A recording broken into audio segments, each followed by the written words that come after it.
In this video, we will study a very interesting game in which you can learn how easily white dominates the game using the Jobava London system. The game began with the moves d4, d5. Now, white played the bishop f4, entering the London system. Black played knight f6, developing his king's knight to its natural square.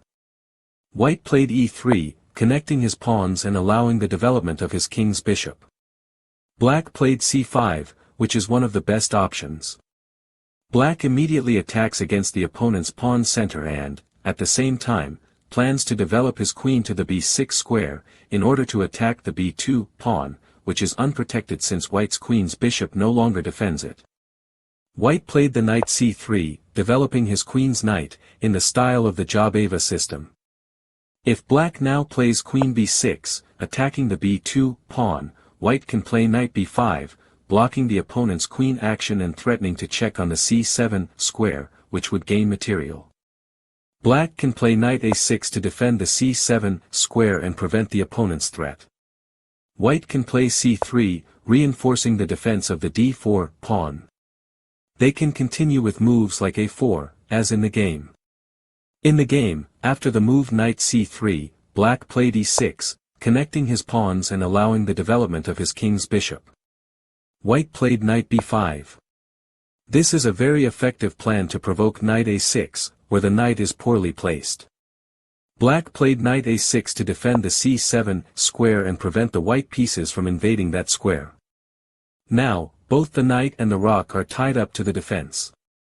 White played c3, reinforcing the defense of the d4 pawn. A strong version of the standard London has been reached, as white's knight is much more active on the b5 square. Black played bishop e7, developing his king's bishop and preparing to castle. White played a4, reinforcing the defense of his knight and gaining space on the queen side. Although the position remains objectively equal, white has secured dominant control over the queen side after a4. With the knight and bishop coordinating beautifully, black's rook and knight are tied down defending c7 and a7, while the light-squared bishop is restricted by its own pawns. Black castled. And now, the easiest move for white was bishop d3, developing his king's bishop into a good diagonal. White's plan is to continue with moves like h4 and g4 to attack the kingside. In the game, however, white played bishop e5, attacking black's knight on f6, which is the best defender of his castling position. Black played bishop d7, completing the development of his minor pieces. White played knight f3, developing his king's knight and increasing the pressure on the e5 square, which is a key square in the center.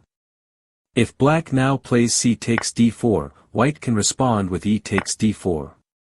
He can continue with moves like bishop d3, castling, and can prepare for the kingside attack.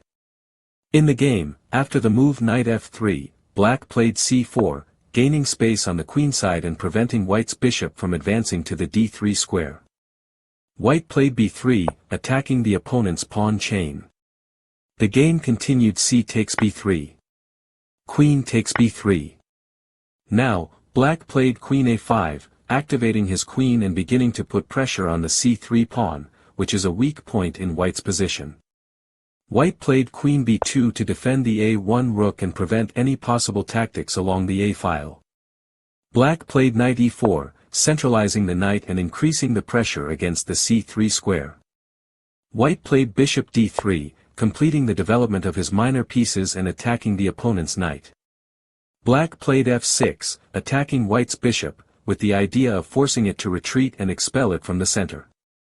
Now, the correct move was bishop g3, retreating the bishop to a very safe square. After knight takes g3, white plays h takes g3. The h-file has opened for the white rook, and the h7 pawn is attacked. After g6, to defend the pawn, white can castle and has very good play. They can continue with moves like rook f to c1, knight d2, to prepare for breakthrough in the center with c4 or e4, and white has very good play. In the game, however, white retreated his bishop to the f4 square. And now the move e5 was very strong, striking in the center and attacking against the white bishop. After d takes e5, black can play knight a to c5, bringing the knight closer to the center, and black counterattacks. For example, after bishop c2, to defend the bishop, black plays a6 to force the white knight back. Black repels the pressure and remains for choice. In the game, after the move bishop f4, black played knight c3, capturing a pawn. White played knight c3, capturing black's knight. Black played bishop b4, pinning white's knight and threatening to capture it. Now, it would be useless to play rook c1 to reinforce the knight's defense, since black can play rook f to c8, increasing the pressure on the c3 point. Black will win back the piece and has the advantage. In the game, after the move bishop b4, white castled to secure his king. Black played bishop takes c3, recapturing the piece. White's queen and rook on a1 are under attack, and it seems black is winning. White played queen takes b7, capturing a pawn and counterattacking against the bishop on d7. Black played bishop takes a1, capturing the white rook. White played queen takes d7, capturing the black bishop, and now black realized the danger. The bishop on a1 is threatened, and several hidden threats are beginning to emerge that offer white the advantage. For example, if black plays bishop c3 to rescue his bishop, white can play queen takes e6, check. After the rook f7, white plays bishop takes a6, capturing the opponent's knight, and white has an advantage. In the game, after the move queen takes d7, black played knight b4, counterattacking against the unprotected bishop on d3. What would you play now as white? In the game, white played bishop c7.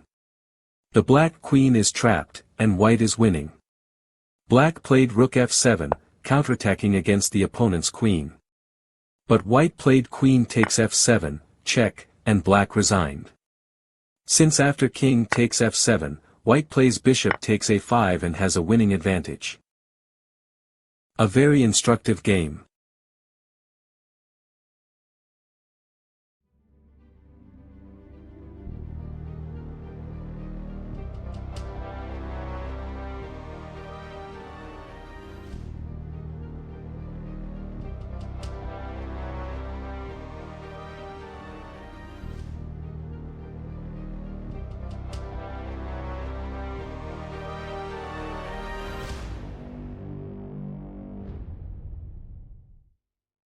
Now that you have learned a very simple game system for fighting using the London Jobava system, there is one more video you should watch, but hardly anyone will tell you about it. Click on the following video to complete your training. See you in the next video.